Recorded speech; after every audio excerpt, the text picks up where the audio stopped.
আমাদের কি হয়েছে আমরা মৃত্যুকে ভয় পাই না? আমাদের কি হয়েছে আমরা মনে করি না যে আমরা মারা যাব? পৃথিবীর সর্বশ্রেষ্ঠ মানুষ, সর্বশ্রেষ্ঠ রাসূল দুনিয়া থেকে বিদায় নিলেন, তার সাহাবীদেরকে ছেড়ে তিনি দুনিয়া থেকে চলে গেলেন, ওপারের জগতে পাড়ি জমালেন। আমাদের কি হয়েছে যে আমরা বিশ্বাস করতে চাই না, আমরা প্রস্তুতি গ্রহণ করি না মৃত্যুর জন্য? আমি আপনি কি মনে করি যে আমরা চিরদিন বেঁচে থাকবো?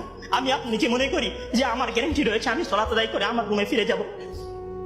বিশ্বাস করুন হে আমার ছাত্র ভাইয়েরা, অবশ্যই আমাকে আপনাকে একদিন মৃত্যুবরণ করতে হবে, আমাকে আপনাকে একদিন এই দুনিয়া ছেড়ে চলে যেতে হবে। সুতরাং মৃত্যুর জন্য প্রস্তুতি গ্রহণ করুন, সুতরাং মৃত্যুর জন্য প্রস্তুতি গ্রহণ করুন।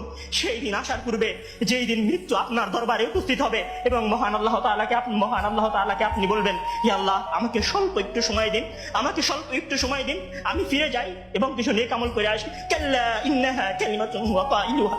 তখন মহান আল্লাহ তাআলা বলবেন, কোনো সুযোগ নেই, এটা তো সারা তার মুখের কথা মাত্র, সে ফিরে গেলে আবারও আমল করবে না, সে ফিরে গেলে আবারও আমল করবে না। সম্মানিত ভাইরা, সেই দিন আসার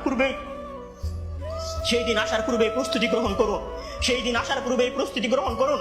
জেনে রাখুন, সেই দিন উপস্থিত হয়ে গেলে আর কোনো আমল করার সুযোগ থাকবে না। সেই দিন উপস্থিত হয়ে গেলে কবরের নাজাত পাওয়ার জন্য